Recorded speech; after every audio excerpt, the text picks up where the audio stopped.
My mother married me off for reputation. What I heard my fiancé say changed everything. My mother always said love was optional. Respect is permanent, she'd say, sipping tea from porcelain cups she couldn't afford but insisted on owning.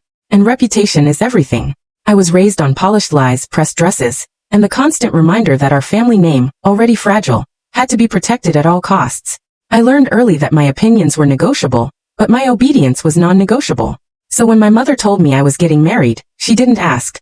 She announced it. Evan Whitmore, she said proudly as if she were presenting a trophy.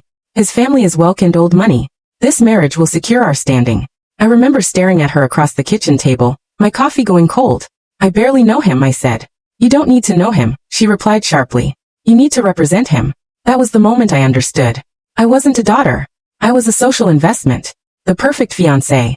Evan was flawless on paper. Harvard MBA, investment firm partner, charity board member, a smile that disarmed rooms and eyes that made people trust him instantly. Mothers adored him. Men admired him. Women envied me. And I tried. God, I tried to convince myself I was lucky. He brought flowers to my office, remembered my favorite wine, called my mother, Mrs. Caldwell, with old school charm. But something always felt rehearsed. His laughs came a beat too late. His compliments sounded memorized. And whenever money came up, his eyes sharpened, not with greed, but calculation. Still, my mother was thrilled. Do you know how many doors this marriage will open for us? She whispered one night. People like Evan don't marry girls like you unless it's meant to be. Girls like me, educated, independent, self-made. But apparently still beneath him. The night everything shattered. 3 weeks before the wedding, Evan hosted a private engagement dinner at his penthouse overlooking Manhattan. Crystal glasses, candlelight. A view worth more than my childhood home. Midway through the night, I excused myself to the restroom. That's when I heard his voice. The door to the study was slightly open. I wasn't eavesdropping at first. I was passing by, but then I heard my name. She has no idea, Evan said, laughing softly. Another man chuckled. You sure the accounts will be clean by the wedding? Completely, Evan replied. Once the marriage happens, everything shifts. Her name gives legitimacy. Old family clean record. It's perfect. My heart slammed into my ribs. What about the offshore transfers? The other man asked. They're already hidden, Evan said calmly. Shell companies, crypto layers. By the time regulators catch on, I'll be untouchable. I pressed my hand against the wall to stay upright. And the fiancé? The man asked casually. She won't talk. Evan laughed again. She won't even understand. I did cry. I didn't scream.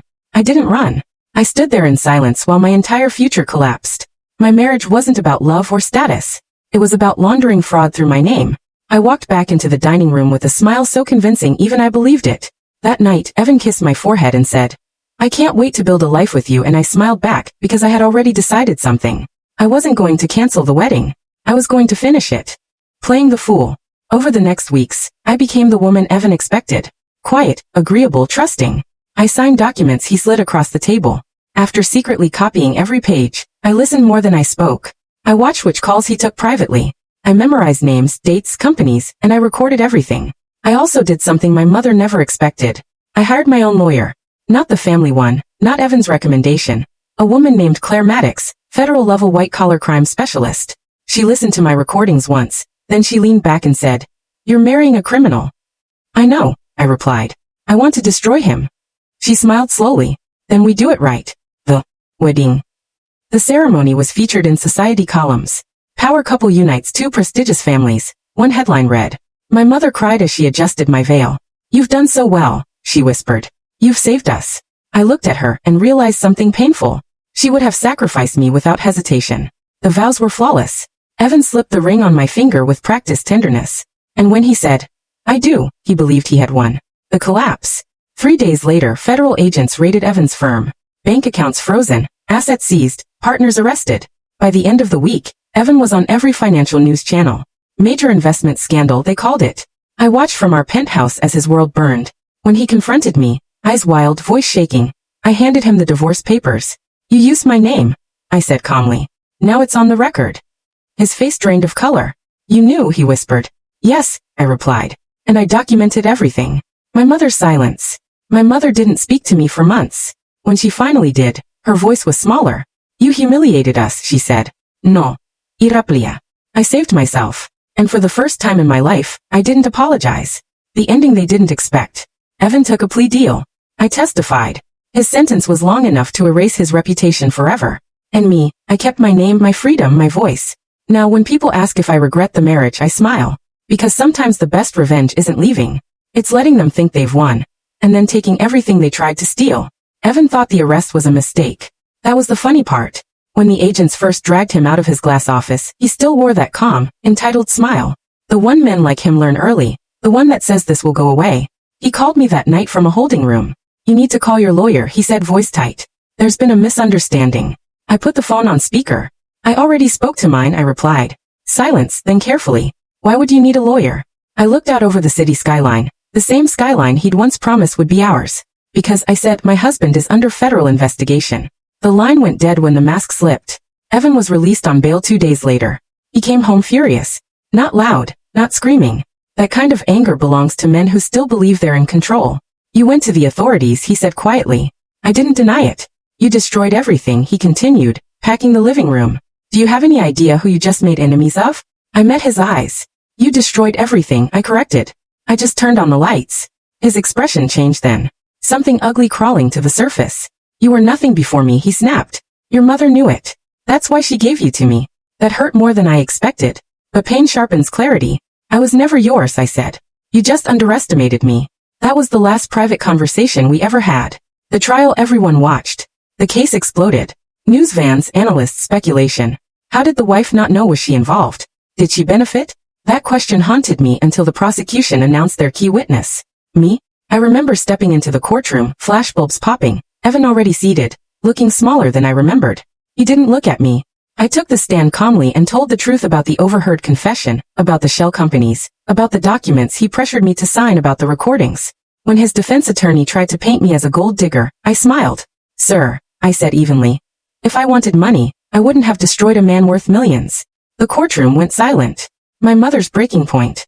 My mother sat in the gallery every day watching, judging. Until one afternoon during a recess, she cornered me. You could have stopped this, she hissed. You could have handled it quietly. So he could hurt other people, I asked. So we wouldn't be a joke, she snapped. I looked at her, the woman who raised me to be polite, obedient, silent.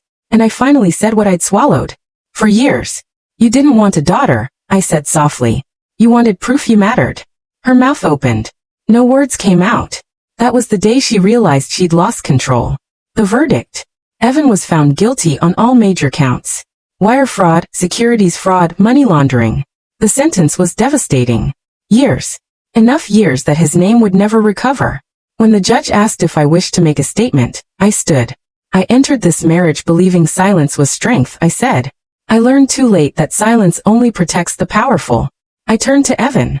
You thought my name would clean your crimes, I continued. Instead it exposed them. For the first time. He looked at me and I saw it. Fear. The ending. What freedom really looks like. The divorce was finalized quietly. No settlement, no money. I didn't want a cent touched by his hands. People said I was foolish. I knew better. I moved cities, started over, built something that belonged to me alone. And my mother. She tells people now that she always knew I was strong. I let her talk because strength doesn't need witnesses. Sometimes late at night, I think about the girl who stood in that hallway listening to the man she was about to marry confess his crimes. She could have run. She could have warned him. She could have stayed silent. Instead, she chose something harder. Truth and revenge that didn't ruin her soul. If there's one thing I learned, it's this. Never mistake a woman's silence for ignorance.